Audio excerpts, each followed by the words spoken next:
My favourite movie of all time is Shawshank Redemption. I watched it back in 2016. Since then, I've done a photography A-level and a film and degree course at university. And I still don't know why it's my favourite movie, but I want to figure it out.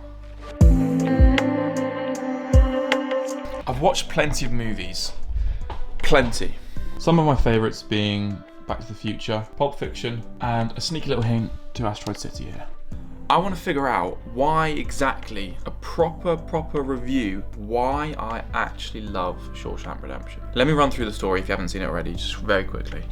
Shawshank Redemption is a crime thriller released in 1994, starring Tim Robbins as Andy Dufresne and Morgan Freeman as Ellis Boyd Redding. The main plotline is Andy Dufresne is a banker and he gets accused and sentenced to prison for killing his wife and lover. In that prison, Ellis Boyd Redding, who is played by Morgan Freeman, aka Red, befriends him and realises that he's a very intelligent man. Dufresne then utilises his skills as a banker and does all the tax returns for the guards in the prison. The main underlying plot of the story is very basic, but somehow it's a masterpiece. I want to go through each specific thing to try and figure out if there is something above and beyond that I'm missing. Because to me, it is just a very basic film. But it's done so specifically well, I just love it. First up is the cinematics. Now, bearing in mind this film was released in 1994, the cinematics are very good, but I don't think they stand out from other films of that era. There are some very creative shots in the film that I do like when the warden peers through the big hole, the rain scene, and the end scene where Morgan Freeman is walking through the field.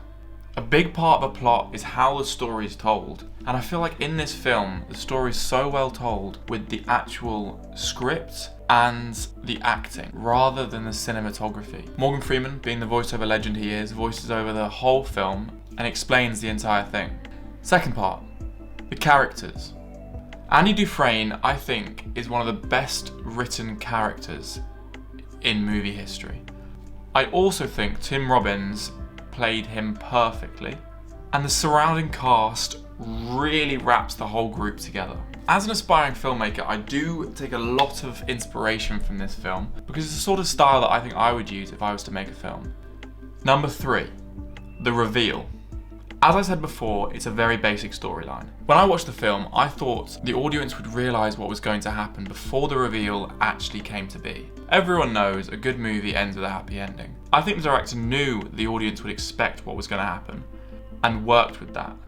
He made the reveal poetic, he made the reveal cinematic, and I want to know how.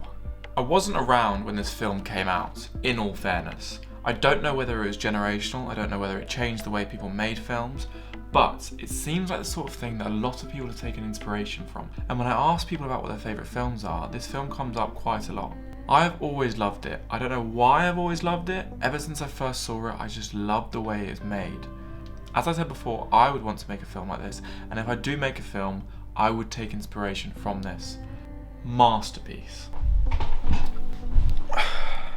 I know I don't have similar equipment, but I think it'd be quite interesting to use similar colour grading, use similar framing, and try and recreate as best as I can some scenes and shots from that movie. If you think it's a good idea, let me know. I'm not too sure, and I'm not too sure how good I would be at trying to do that, but hey ho.